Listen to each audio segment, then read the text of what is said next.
नमस्कार, मैं हूं सोनिया बहुत। आप देख रहे हैं न्यूज टुडे इंडिया।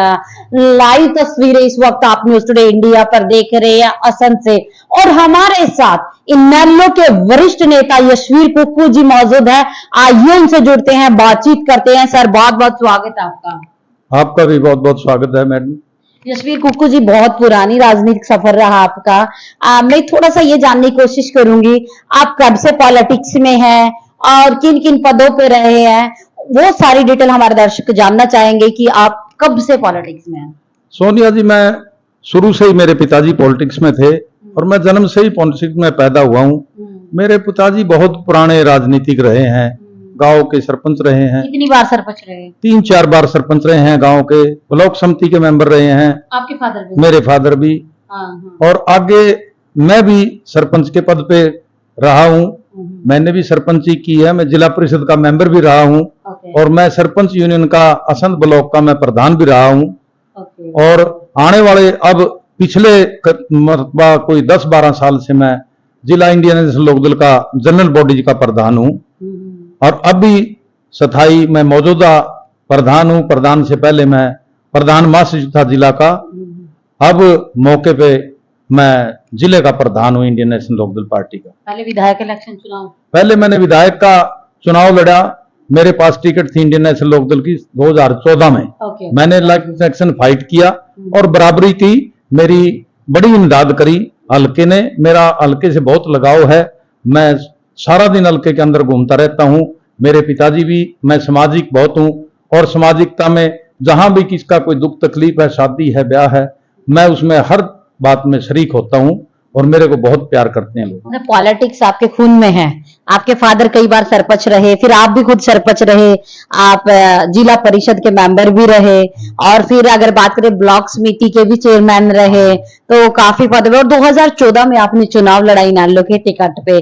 तो अब जो इनेलो का और बसपा का गठबंधन हुआ है, उसको आप किस नजर से देखते हैं? हमारा दोनों पार्टियों का बड़ा अच्छा सौहार्द पूर्ण हिसाब से हमारा समर्थन हुआ है और हमारे नेता इस पर डिस्कस करेंगे। हमारा 37-53 पर जो हमारा समझौता हुआ है, 37-53 टिकटों पर 37 बसपा लड़ेगी और 53 इंडियन नेशनल लोकदल लड़ेगी। और आने वाले टाइम में जब चुनाव डिक्लेयर होगा तो हमारे नेताओं का काम है, ये असम सीट किसके खाते में जाएगी और कौन यहां से चुनाव। कोई क्लियर नहीं है कि किसके खाते में जा रही है। अब अभी हमारे को कोई पता नहीं। ये कोई बात कहने का मतलब ही नहीं। यदि हमारे इससे टिकट आती है, इंडियन नेशनल लोकदल इस बारे में तैयार है, मैं भी इस बारे तैयार हूं। यदि नेताओं का मेरे ऊपर कोई फोकस होगा, मेरे को इस लायक समझेंगे, तो मैं चुनाव 100% लड़ूंगा। चुनाव पक्का लड़ेंगे अगर आपको टिकट मिले? बिल्कुल, चुनाव अच्छी तरीके से लड़ूंगा। जिस प्रकार पहले मैंने मुकाबला किया है, इसी प्रकार जनता का प्यार मुझे स्नेह मिलता है और मैं 100% चुनाव लड़ूंगा। अभी जो गठबंधन हुआ, इनेलो काफी कॉन्फिडेंस में नजर आ रही है। इनेलो, ये दोनों क्या है, इनेलो और बसपा, ये दोनों पार्टियां ऐसी हैं जो आम जनता के बीच में रहती हैं, गरीब के दुख दर्द सुनती हैं, किसान की बात करती हैं, मजदूर की बात करती हैं। और कांग्रेस और बीजेपी दोनों हवा हवाई पार्टी हैं। ये हवा में बातें करते हैं, घर बैठे एयर कंडीशन कमरों में ही समीकरण बनाते हैं। और इन्होंने बिल्कुल इस प्रदेश को पीछे धकेल दिया है। हमारी सरकार के अंदर चौधरी ओम प्रकाश चौटाला जी यहाँ 1800 करोड़ रुपए खजाने में छोड़कर गए थे। आज की हालात देखो। अच्छा, 1800 करोड़ जब मुख्यमंत्री थे वो खजाने में छोड़ के गए थे। आज के मुख्यमंत्रियों ने यहाँ करीब 2 लाख से ऊपर का, 2 लाख करोड़ से ऊपर का कर्जा हरियाणा प्रदेश के ऊपर है। हरियाणा बिल्कुल कमजोर स्थिति में कर दिया है। किसी की कोई सुनाई नहीं है, किसी की कोई बात नहीं है। रिश्वत का ऐसा हाल है, जो काम कुछ भी पैसे से नहीं होता था। सर, मैं आपको बीच में टोकूंगी। 2 लाख आप करोड़ का वो कह रहे कर्जा है, वो जो कर्जा चढ़ा वो इन्वेस्टमेंट कहाँ हुआ है? वो इन्वेस्टमेंट तो मैं क्या कहूंगा मैडम, आपको सभी को पता है। यह क्या इन्वेस्टमेंट दिख रही है, क्या पहले था और क्या अब है। हरियाणा प्रदेश के अंदर ही नहीं, पूरे देश के अंदर जब चौधरी ओम प्रकाश चौटाला मुख्यमंत्री थे, हर एक गांव में पंचायत को, सरपंच को, मेंबर को बुलाकर पूछते थे, आपके गांव में गली नाली कोई भी चीज होती है तो वो आप फिरनी थी, जैसे कोई शमशान घाट थे, वो सारे पक्के करवाए गए थे। और पब्लिक जो कहती थी, ओम प्रकाश चौटाला जी मौके पर उसका समाधान करते थे। लोगों के बीच में जाती थी सरकार। अब सरकार चंडीगढ़ और एयर कंडीशन कोठियों में बैठकर फैसले लेती है ओम प्रकाश चौटाला जी, सभी पब्लिक उनके साथ होती थी और गांव में जाकर इस बात का फैसला लेते थे। गांव ने, पंचायत ने किस चीज की डिमांड करी है और हमने क्या चीज यहां देनी है, मौके पर हल की जाती थी। सर अभी सारा काम जो डिजिटल हो चुका है, चाहे हम बात करें मेरा फसल मेरा ब्यौरा, या आधार कार्ड की बात करें, फैमिली आईडी की बात करें, राशन कार्ड की बात करें, तो मैं ये चीजें, प्रॉपर्टी आईडी की बात करें, तो इसको आप कितना सही मानते हैं? ये तो मैडम, मैं तो आपसे भी कहूंगा, आपके चैनल के माध्यम से ये मैं कहना चाहता हूं कि आपको भी ये बात दर्शानी चाहिए, ये कोई केरल तो है नहीं, ये हरियाणा प्रदेश है। करीब करीब सभी जनता कितनी पढ़ी लिखी है, आज तक भी किसी को टेलीफोन चलाना नहीं आता, पोस्टल के आगे लाइनें लगी रहती हैं, प्रॉपर्टी आईडी नहीं है, किसी को कोई रजिस्ट्री नहीं है। अब मैडम, मैं तो ये बात कहूंगा कि घर में एक आदमी यदि अनपढ़ है वो परिवार, उसको एक आदमी तो इस पोर्टल के लिए नौकरी पे अपने घर लगाना पड़ गया। वो और कहीं नौकरी क्या करते, उनको तो ये कागज संभालने के लिए, चाहे बिजली के कागज हैं, चाहे वो किसी भी प्रकार के कोई कागज हैं, उनको संभालने के लिए एक बच्चा और नौकरी पर लगाना पड़ गया यदि कोई अनपढ़ परिवार है। आजकल इन सक्षम के तहत जो वेल एजुकेटेड बच्चे, सक्षम के तहत ये बच्चों को ले रहे हैं, और सक्षम के तहत भी उसमें कुछ टाइम के लिए उनकी ड्यूटियां लगती है, और ये इसको आप किस पीएचडी बच्चे, एमफिल बच्चे, एमए किए, वो सक्षम के तहत आते हैं। कहीं ना कहीं आपको क्या लगता है? देखो, बड़ी शर्म की बात है मैडम, जो पीएचडी बच्चे हैं, अच्छे पढ़े लिखे जो बच्चे हैं, तो ग्रुप डी की भी बात करें तो पीएचडी की हुए भी ग्रुप डी में आए, वो ग्रुप डी नहीं, आप नीचे से नीचे कितनी छोटी से छोटी नौकरी लेने के लिए वो तैयार हैं बेचारे, उनकी मजबूरी है। आप देखना, जो प्रदेश और देश के अंदर जो रक्षा करते हैं हमारे फौजी, उनको भी, उनकी पेंशन भी इनको अखर रही है, उनकी पेंशन अखरने से उनको भी मतलब ये कर दिया भाई 4 साल के बाद अपने घर जाओ, अपना काम करो। ये अग्निवीर योजना जो इन्होंने चलाई है, ये इसीलिए चलाई है कि फौजी आदमी जो 15-20 साल वहां अपनी सेवा करता था देश के, उसकी पेंशन होती थी, वो आकर अपने बच्चों का पालन पोषण अच्छी तरीके से कर लेता था। लेकिन इस सरकार को तो वह भी नहीं पचती, वो यहाँ 4 साल नौकरी करवाकर वो बेचारे यहाँ किसी सेलर के आगे, किसी व्यापारी के आगे बंदूक ले खड़े रहेंगे, उनको क्या मतलब मिलेगा? देश के लिए इतने कुर्बान होते हैं, उनको कुछ नहीं मिलने वाला। राइट। तो कहीं ना कहीं अग्निवीर योजना सरकार का एक बहुत ही गलत निर्णय। अग्निवीर तो इतना गलत योजना है, जिनके साये में हम यहाँ बैठे हैं, वो जवान बेचारे जो रोज शहीद होते हैं। आप देखो, पुलवामा का केस हुआ था, उस पुलवामा के केस में 4 दिन खबर चली, उसके बाद आज तक उसका ये नहीं पता कौन मारने वाला था, कहां वो आरडीएक्स था, कहां कोई बात थी। अब उसको बिल्कुल ठंडे बस्ते में डाल दिया गया है।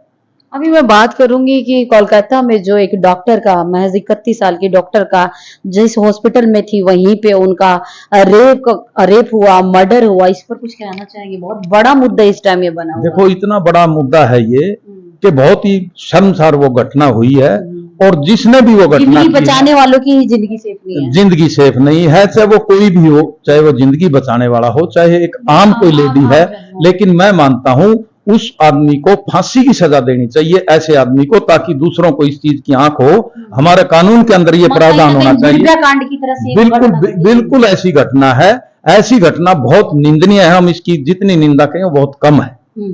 हरियाणा बेरोजगारी में पूरे देश में नंबर 1 पर है, और कहीं ना कहीं भाजपा दावे भी करती है कि हमने बहुत रोजगार दिए हमारे राज्य में। तो जो ये बेरोजगारी का आंकड़ा इतना बड़ा है, इस पर क्या कहना? आप बेरोजगारी का आंकड़ा देखिए मैडम सोनिया जी, मैं आपसे भी कहता हूं, हमारा आपके चैनल मैडम से जो प्रचार जाए, आप किसी भी गांव में देख लो, आप असम के अंदर लोकली यहाँ रहते हो या करनाल देख लो, मैं पूरे डिस्ट्रिक्ट को देखता हूं, कोई गांव ऐसा नहीं है। बड़े गांव में 800, 700 और 1000 बच्चे डेली की डेली हवाई जहाज भर के बाहर जा रहे हैं। वो बेरोजगारी के लिए जिसका एक बच्चा है, वो भी अपने को हवाई जहाज में बिठाकर चला जाता है, बीच में उसके माँ बाप को देखने वाला, कोई दवाई दिलवाने वाला नहीं है, मजबूरी है उनकी, एक ही बच्चा है और यहाँ भूख से पीड़ित है। कोई जमीन बेच के जा रहा है, कोई अपना घर बेच के जा रहा है, कोई अपनी दुकान बेच के जा रहा है, लेकिन सरकार की इस तरफ कोई जू नहीं रेंगती, कोई इस बात की पड़ताल नहीं है। वहां बेचारे मर जाते हैं, वहीं उनका संस्कार कर देते हैं, बच्चों के उसमें माँ बाप यहाँ तड़प रहे हैं। ये हमारा रोजगार, कहते हैं हमने रोजगार दे दिया, रोजगार देते तो ये बच्चे क्यों इतने बाहर जाते? अभी है जो बीजेपी चुनावी सरगर्मियां तेज है, और अभी बहुत सारी घोषणाएं की है, इन घोषणाओं को किस नजर से? ये तो चुनावी घोषणाएं होती हैं मैडम। ये 4 दिन की, अब ये कह रहे हम एमएसपी रेट पे सारी फसलें खरीद देंगे। मैं मानता हूं इनकी सरकार है सेंटर के अंदर, यदि एमएसपी पे इन्होंने मतलब फसल खरीदनी होती तो ये एमएसपी कहां से बनती है? एमएसपी सेंटर से बनती है, और सेंटर में इनकी सरकार है, ये सेंटर से उसकी मंजूरी क्यों नहीं करते? अब वोट हथियाने के लिए कहीं एमएसपी की बात करते हैं, कहीं किसान की फसल दुगनी करने की बात करते हैं। किसान अपना बेचारा रेंगता फिर रहा है, किसान की कोई बात नहीं सुन रहा। आज इनकी वोट ये लोग अपना राज बनाने के लिए कुछ भी कह सकते हैं। तो कहीं ना कहीं एक बहुत ही जबरदस्त ये इन्फॉर्मेशन है जो कुक्कू साहब ने बताई। आइए हमारे साथ और जो है इनालो कार्यकर्ता जुड़ते सर, स्वागत है आपका। क्या आपका स्वागत नाम? है मैडम, आपका भी स्वागत है। मैं हिशम सिंह जोड़ी, एक्स सरपंच और मौके पे जिला प्रधान महासचिव करनाल का हूँ, और प्रधान जी के साथ ही हम अपना काम करते हैं। क्या कहना चाहेंगे अभी जो बसपा का और इनालो का गठबंधन है? ये बहुत बढ़िया गठबंधन हुआ है और पूरा उतरेगा, और हमारी सरकार बनेगी, अच्छे सीटों से सरकार बनेगी, और ये आगे लंबे टाइम तक चलने वाला गठबंधन रहेगा हमारा। ये लंबे टाइम तक चलेगा? लंबे टाइम तक चलने वाला गठबंधन रहेगा, ये ऐसा नहीं है 2 दिन के लिए है, ये बहुत लंबा। अच्छा, चलिए मेरा एक सवाल और भी है कुक्कू जी आपसे ही है, क्योंकि आप टिकटार्थी भी हैं। अगर बीजेपी की सरकार बनती है और कुछ सीटों की कमी रह जाती है, या कांग्रेस की बनती है कुछ सीटों की कमी रह जाती है, क्या आप भी उनके साथ जाएंगे?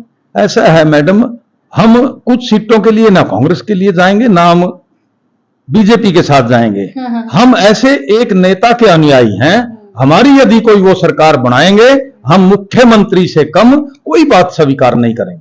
मतलब अगर आपकी अच्छी खासी सीट आती है तो आप मुख्यमंत्री के अलावा कोई चीज आप कोई हम नहीं स्वीकार नहीं स्वीकार करेंगे। हम कोई किसी का ऐसे समर्थन नहीं करेंगे। हम अपना मुख्यमंत्री बनाएंगे, और प्रदेश में गरीब की मजदूर की जो सरकार बनेगी, उसी प्रकार से जिस तरह चौधरी देवीलाल ने, चौधरी ओम प्रकाश चौटाला ने गरीब भाइयों की चौपालें बढ़ाई, ये जच्चा बच्चा की स्कीम चलाई, 100 रुपए माहवार पेंशन बढ़ाई। ये लोग आज जो कह रहे हैं ये हमने इतनी पेंशन बना दी, जब 100 रुपए माहवार पेंशन बनी थी ये लोग ये कहने वाले थे कि पेंशन हम दे ही नहीं सकते।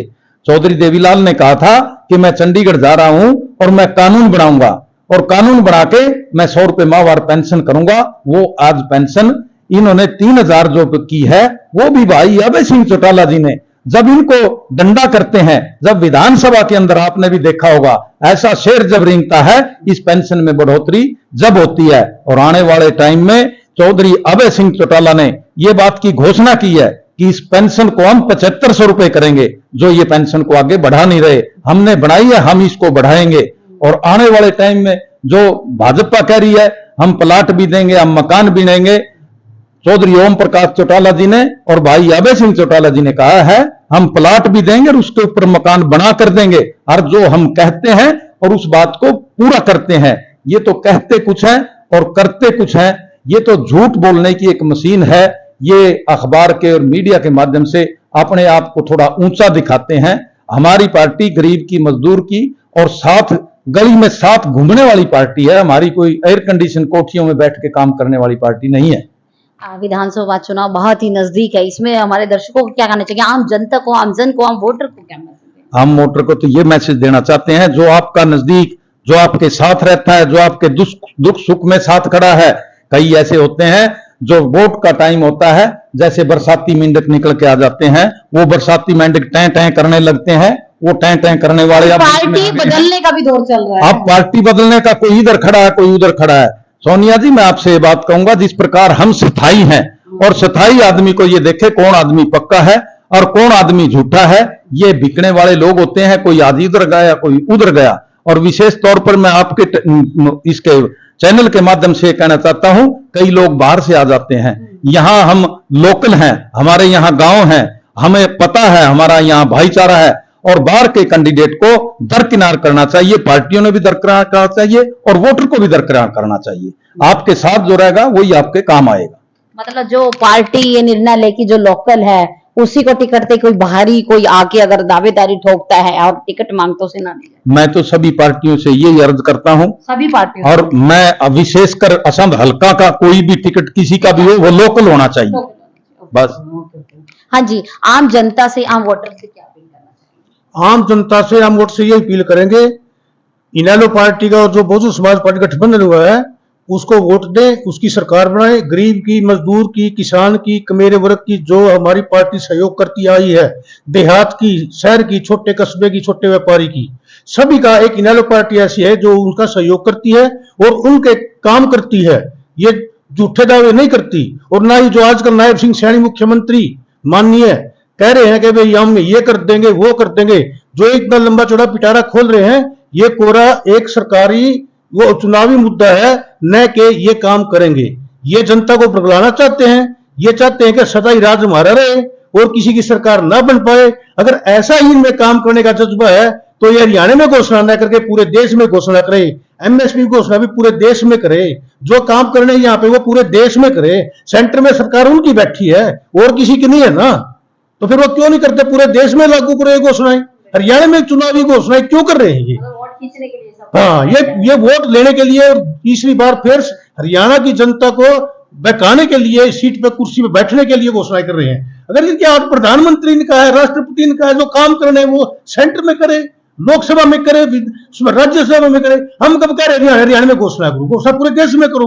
वो गरीब नहीं है, किसान नहीं है क्या? क्या वो स्टेट नहीं है? ये अगर हरियाणा स्टेट ऐसी है वो जिसमें घोषणा कर सकते हैं, ये पूरे देश में करो, लोकसभा में करो, हम स्वागत करेंगे उनका। जनता के काम राज्यसभा में कानून पास करो, स्वागत करेंगे। अगर ये करना ही चाहते हैं, एक छोटे से हरियाणा में घोषणा क्यों कर रहे हैं? पूरे कहीं ना कहीं जो घोषणाएं कर रहे हैं सब चुनावी प्रोपेगेंडा है। ये सारी चुनाव प्रोपेगेंडा है, चुनावी प्रोपेगेंडा ये कर रहे हैं, इसमें होना जाना कुछ नहीं है। ये कल ने फिर देखना, आप वही जनता फैमिली आईडी के लिए लाइन में लगेगी, आधार कार्ड के लिए लाइन में लगेगी, कभी किसी और कागज के लिए लगेगी, कभी किसान पोर्टल के लिए लाइन में लगेगा, कभी और। आप देखना, एक बार अक्टूबर जाने दो इनको। ये पहली बात तो जनता इनको पसंद करेगी नहीं, जनता इनको नकारा कर दिया, भाई ये कुछ नहीं करते, ये घोषणा करते हैं। ये घोषणा सरकार ऐसी हरियाणा में क्यों है? सेंटर में घोषणाएं करो, कानून बना दो, हम तैयार हैं। हम कब कहते हैं? देखिए हमारे साथ ये थे जो कि इनेलो के जो लीडर है और बहुत ही जिन्होंने बहुत जबरदस्त इंटरव्यू दिया, हर मुद्दे को बड़े बेबाकी तरीके से बोला। जो भी इस न्यूज को देख रहे हैं शेयर करें, कमेंट करें। वीडियो जर्नलिस्ट विजय के साथ सोनिया, बहुत न्यूज टुडे इंडिया।